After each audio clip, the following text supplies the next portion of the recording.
오늘은 우리 교회사 중에서 영국의 종교개혁에 대해서 함께 잠시 나누도록 하겠습니다. 우리가 앞에 지금 대략 10번 정도였습니다. 루터가 4번, 칼빈이 4번, 그리고 쯔빙글리가 아마 2번 이래서 이제 인물 중심으로 얘기를 했지만, 사실 이제 그 사람들도 다 자기 이제 나라 소속된 나라가 있었고 그 나라의 종교 개혁에 이제 힘을 썼던 사람입니다. 조금 더 구체적으로 한다면 이제 그 지역이라고도 볼 수 있는데, 그래서 이제 루터는 이제 아무래도 자기 나라인 이제 독일이죠. 근데 독일 중에서도 이제 자기가 속해 있는 그 지역이고, 또 츠빙글리와 칼빈은 스위스라고 했습니다. 츠빙글리는 취리히, 그리고 칼빈은 제네바. 그래서 이쪽 중심으로 종교개혁을 이룬 사람들에 대한 이야기를 우리가 좀 다뤘었고, 물론 이제 그렇다고 해서 뭐 독일이나 스위스만 종교개혁이 일어났던 건 아닙니다. 각지 유럽의 각 지역이 다 이제 종교개혁이 조금씩 불씨가 붙기 시작했는데, 조금은 좀 특이한 종교개혁의 역사를 가진 영국의 이야기를 오늘 좀 살피도록 하겠습니다. 기억하실지 모르겠는데 영국에 이제 복음이 이렇게 전해지고, 영국도 이제 그 어쨌든 그 기독교 국가가 되는 계기가 좀 다른 나라들하고는 좀 다르다고 했습니다.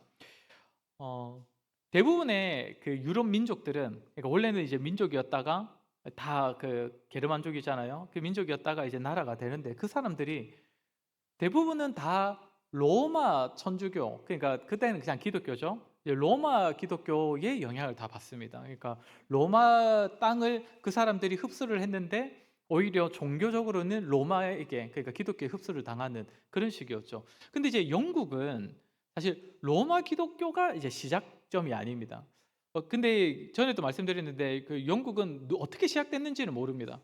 다양한 추측이 있습니다. 그중 하나가 이제 바울의 전도 여행의 결과가 계속 그쪽으로 뻗어갔을 것이다라고 보는 사람이 있고, 또 사도 요한의 제자들이 갔다 뭐 이런 얘기를 하는 사람들이 있습니다. 어쨌든 그 기독교 역사의 기원을 찾아가 보면 이미 영국에는 그냥 기독교가 들어가 있었던 겁니다.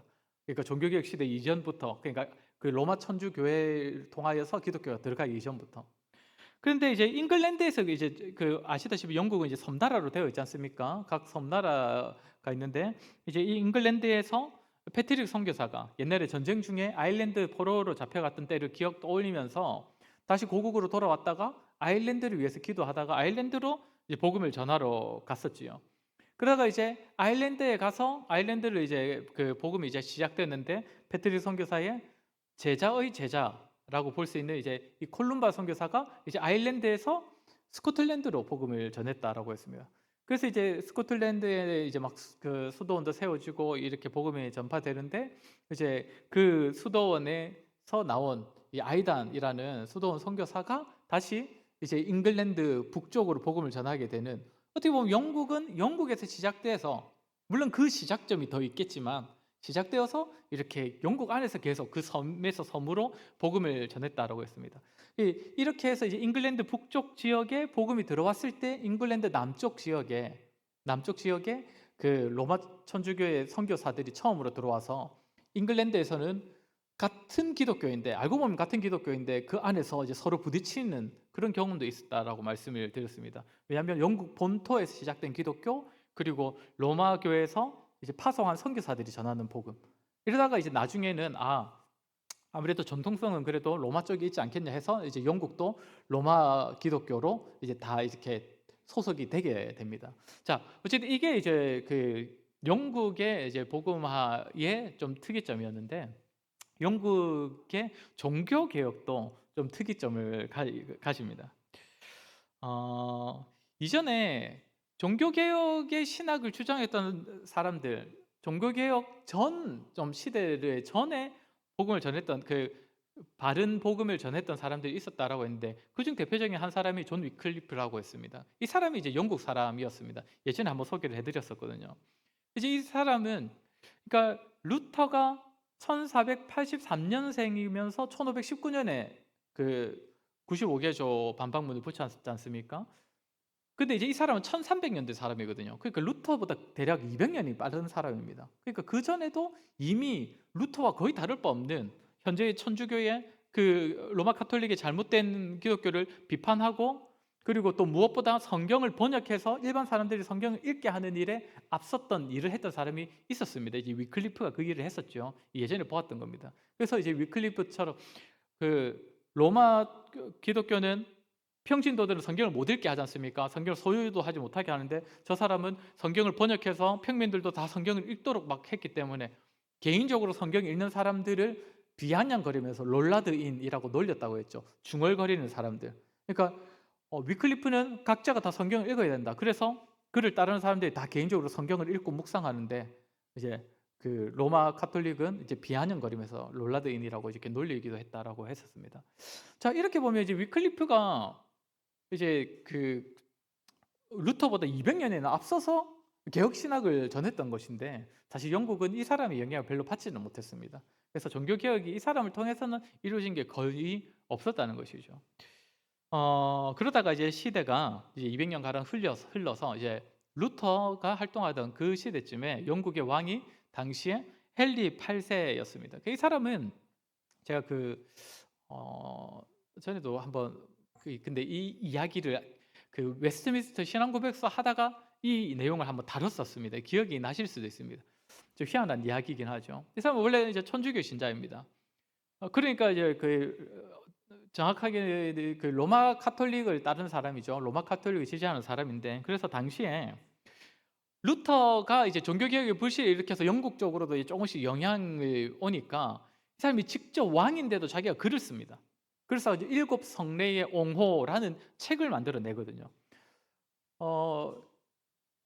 로마 카톨릭은 성례가 7개가 있다고 보고 우리는 개혁신학은 어떻게 봅니까? 2개가 있다고 보지요. 2개. 성찬과 세례만 이렇게 성례로 인정을 하는데 근데 루터가 이 2가지만 성례여야 한다라고 하니까 이 사람이 7성례의 옹호라는 책을 쓴 거죠. 7성례가 맞다. 로마 카톨릭 맞다. 그래서 로마 교황으로부터 이 사람은 위대한 왕이다. 교회의 수호자다 하면서 이런 칭호를 딱 내려주면서 선물처럼 이렇게 내려주기도 합니다. 자, 이랬던 헨리 8세입니다. 이랬던 사람인데 당시 이 사람의 아내가 누구였냐면 카탈리나라는 여자였습니다. 카탈리나는 이제 아르곤이라는 이제 왕국의 공주였고 그리고 당시의 신성 로마 제국 황제의 조카입니다. 그러니까 굉장히 끝발이 있는 여인이죠, 맞죠? 굉장히 이제 뒷배가 든든한 그런 사람입니다. 그래서 이제 이 여인이 사실상 영국의 차기 왕이 되어야 했던, 그러니까 아직 헨리 8세가 왕이 아니었을 때요. 헨리 7세가 왕이었을 때 그 당시의 세자는 누구였냐면 원래 아서라는 사람이었습니다. 이 사람이 장자였거든요. 그 아서가 이제 왕자의 신분으로 이제 카탈리나와 먼저 결혼을 한 겁니다. 결혼을 했는데 이 사람이 안타깝게도 이제 6개월 만에 죽게 됩니다. 6개월 만에 죽게 돼요. 근데 이제 그러면 이제 카탈리나는 이제 미망인이 되는 거잖아요. 과부가 되는 건데 이게 아르곤 왕국 입장에서도 그리고 영국 입장에서도 뭔가 아쉬운 거죠. 왜냐하면 이 정치적으로는 너무 이 두 사람이 엮이는 게 좋으니까. 그리고 이제 카탈리나 그때 뭐라고 이야기를 하냐면 나는 아서와 결혼을 했지만 한 번도 그와 잠자리를 가져본 적이 없습니다. 딱 이렇게 이야기를 합니다. 그러니까 원래는 이제 그 동생 다른 남자를 다시 결혼한다는 거 이제 말이 안 되는데 카탈리나가 그러면 애초에 아서랑 결혼한 건 무효입니다. 교황이 그렇게 선언을 해버리거든요. 그렇게 허락을 해줘가지고 헨리 8세는 사실 형수님이랑 결혼하기 싫었는데 어쩔 수 없이 이제 또 정치적인 이유 때문에 이제 결혼을 하게 됩니다. 그래서 이제 카탈리나랑 결혼을 했지만 이 카탈리나를 굉장히 싫어했다라고 합니다. 굉장히 싫어했다는데 못은 되게 자녀를 6명을 낳았습니다. 예. 자녀를 6명을 낳았는데 근데 이제 또 공교롭게도 그 6명의 자녀 중에 5명이 다 죽습니다. 일찍 어렸을 때 다 죽고 유일하게 살아남은 사람이 누구냐면 살아남은 사람이 메리입니다. 이제 피의 메리라고 이제 불리는 이 메리 나중에 이 왕이 되죠. 여기서 여왕이 되는 사람인데 어차피 카타르 사이에서 이제 메리가 낳고 있는데 헨리 8세는 계속 이제 카탈리나가 별로 이제 좋아하진 않았고 그러던 중에 이제 한 여인이 이제 눈에 들어오는데 이 카탈리나의 시녀였던 엠블린이라는 여인이 이제 눈에 들어왔습니다. 그러니까 말이 시녀지 기족입니다, 기족. 예, 그냥 막 아무것도 없는 그런 사람이 아니고 귀족 중에서 이제 딱 왕녀의 뭐지 시녀로 간 사람인데 이 사람도 이제 귀족이죠. 어쨌든 헨리 8세가 이 여인한테 반해 가지고 카탈리나랑 이혼하고 엠볼린이랑 결혼을 하고 싶어 합니다. 근데 이제 당시에 결혼과 이혼이라는 것은 신학적인 문제였기 때문에 뭐 지금도 마찬가지지만 그래서 이제 교황한테 허락을 구하는데 교황이 허락을 안 해줍니다. 왜냐하면 일단 그 천주교는 결혼도 성례로 보기도 하고 또 하나는 교황이 그 당시에 황제의 눈치를 봤기 때문입니다. 아까 말한 것처럼 카탈리나는 황제의 조카잖아요. 근데 황제의 조카를 갑자기 이혼녀를 만들어 버릴 수는 없으니까 이제 교황이 인정을 안 해주고 있었던 것이죠. 그래서 헨리 8세는 계속 나는 엠블린이랑 결혼하고 싶은데 카탈리나랑 이혼하고 싶은데 이렇게 고민하고 있던 찰나에 이제 이 헨리 8세한테 조언을 해주는 한 사람이 딱 나타났는데 이 사람이 누구냐면 토마스 크랜머라는 사람입니다. 이 사람은 누구냐면 개혁 신학자입니다. 개신교 신학자입니다. 이 사람이 뭐라고 조언을 하냐면 이게 후대에 전해질 때 이제 굉장히 이제 그 뭐지 이런 식으로 단순하게 대해서 전해집니다.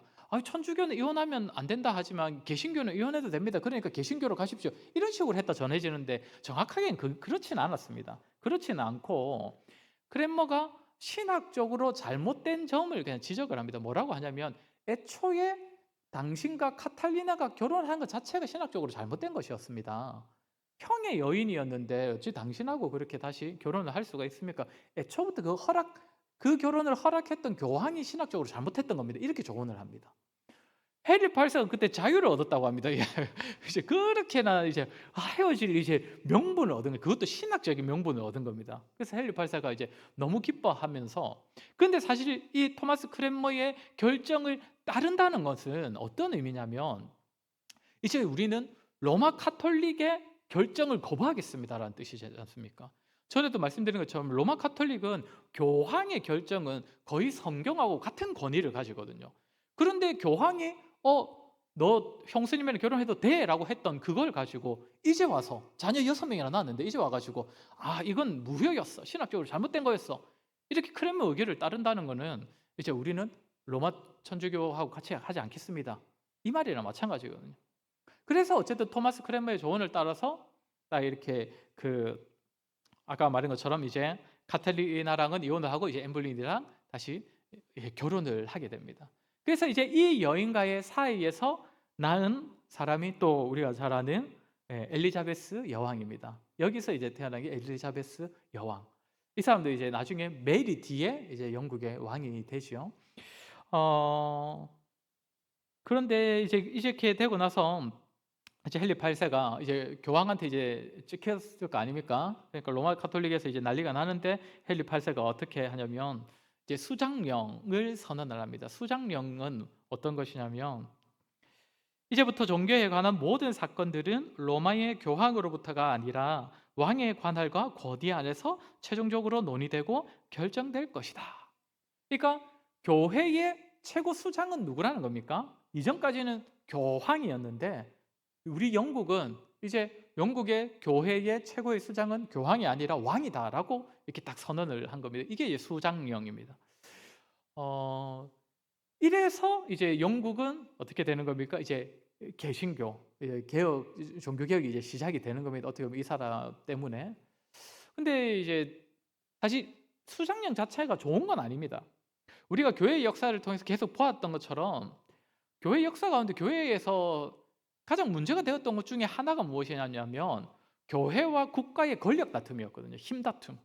국가가 교회 위에 서려고 하고 교회가 국가 위에 서려고 하고 그 힘 다툼이 계속 항상 문제가 되었었는데 어떻게 보면 지금 헨리 8세 이 수장령은 덕분에 종교 개혁은 일어난 거죠. 예, 그 천주교에서 개신교로 넘어온 것이지만 이것이 사실상 기독교의 마냥 좋은 결과만은 아니었다라고도 볼 수 있습니다. 결국 기독교가 그 왕의 힘 안에 들어가 있는 거거든요.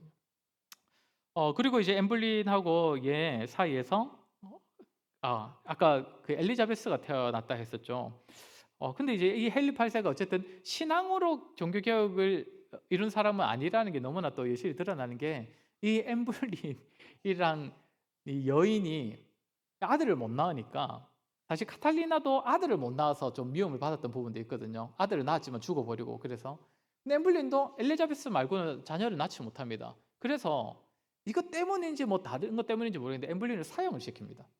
그렇게 사랑해가지고 지금 종교개혁까지 일으켰던 사람이 사형을 시킵니다. 그게 헨리 8세가 참 이상한 사람이죠. 그래서 이제 이 다음에 또다시 혼인을 하게 되는데 이제 제인 시모라는 여인과 결혼을 하게 되고 이 사람과의 사이에서 낳은 자녀가 헨리 8세 다음 왕인 헨리 8세 다음 왕인 에드워드 6세입니다.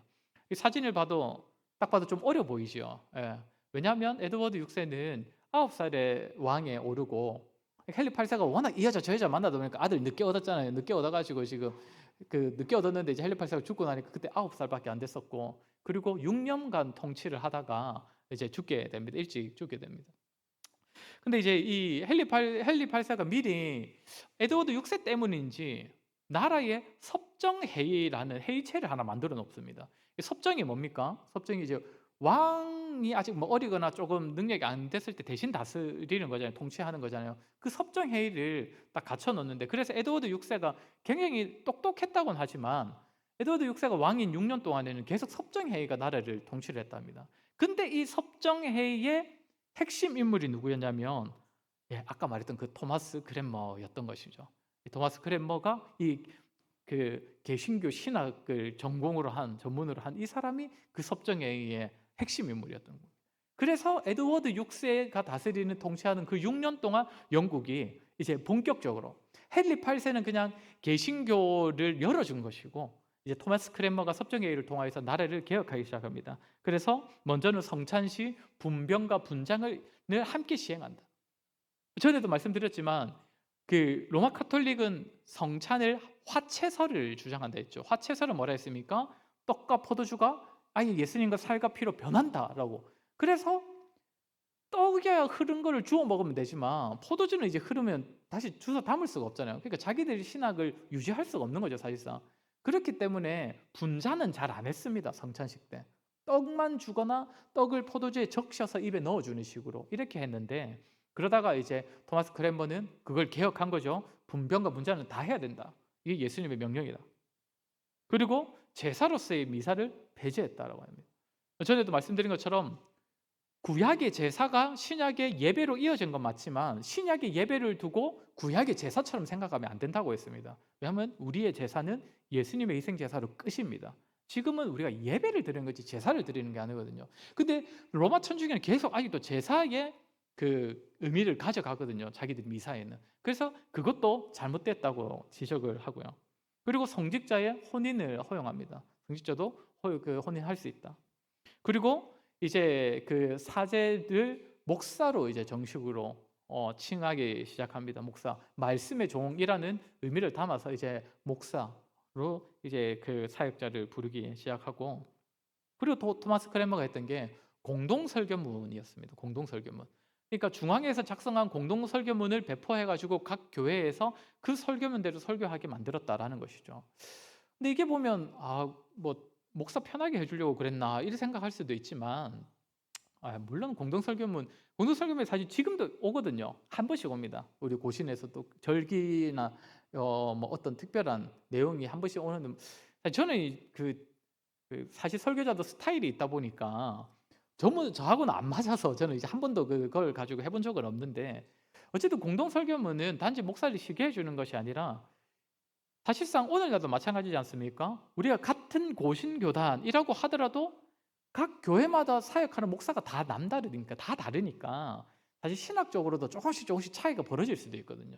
그래서 이단과 각 비슷한 얘기를 하는 목사가 있을 수도 있고 또 잘못된 이야기를 할 수도 있는데 지속적으로 공동설교문을 주기적으로 배포함으로써 신학적으로 일치를 시켜주는 거죠. 신학적으로 딱 중앙에서 그 신학자가 연구한 공동설교문을 분배함으로써 어떻게 보면 참 잘했다라고 볼 수 있습니다. 그리고 마지막으로 42개조 신앙고백서를 작성을 합니다. 이거는 주로 로마 카톨릭의 잘못된 부분을 바로잡는 신앙고백서의 내용입니다. 그런데 안타깝게도 이것이 딱 작성은 되고 국가적으로 채택은 못 됐을 때 왕이 바뀝니다. 왕이 바뀌는데 아까 말한 것처럼 에드워드 6세가 죽고 이때 다음 왕인 메리가 여왕으로 되거든요. 근데 메리는 카탈리나의 딸이죠. 카탈리나의 딸이니까 자기 엄마가 왜 쫓겨났다고 생각하겠습니까? 헨리가 천주교를 버리고 개신교 넘어간 것 때문에 우리 엄마가 버림받은 거야, 이렇게 생각을 하고 있기 때문에 왕 되자마자 모든 개신교에 개혁했던 부분을 다시 뒤집어 버리거든요. 그리고 괴롭히기 시작하거든요. 그래서 저 42개조 신앙고백서도 작성돼 가지고 막 분배되기 직전에 이 메리가 왕이 되자마자 이거부터 폐지를 시켜버립니다. 그래서 통과는 되지 못했다, 그렇게 알려집니다. 아무튼 영국의 종교 개혁 역사는 좀 독특합니다. 그죠? 개인적인 욕망에 사로잡힌 왕 때문에 어떻게 보면 가톨릭에서 개신교로 돌아서게 되었는데, 사실상 결과적으로 본다면 하나님께서 그마저도 이용하셔가지고 교회를 또 말씀으로 또 그 로마 가톨릭의 잘못된 신학으로부터 지켜주셨다는 것을 우리가 보게 됩니다. 그토록 하나님께서 교회가 말씀으로 새로워지는 것을 또 원하신다는 것이죠. 그렇게 또 이끌어 가시고 보호하신다는 것. 저와 여러분도 우리가 늘 우리 자신과 우리 교회를 말씀 위에 또 바르게 세워가는 그 하나님의 열심을 기억하면서 우리 역시도 늘 말씀 앞에 우리 자신을 또 이렇게 진단해 가면서 바른 말씀으로 우리 자신을 세워가는 자들이 되어야 할 것입니다.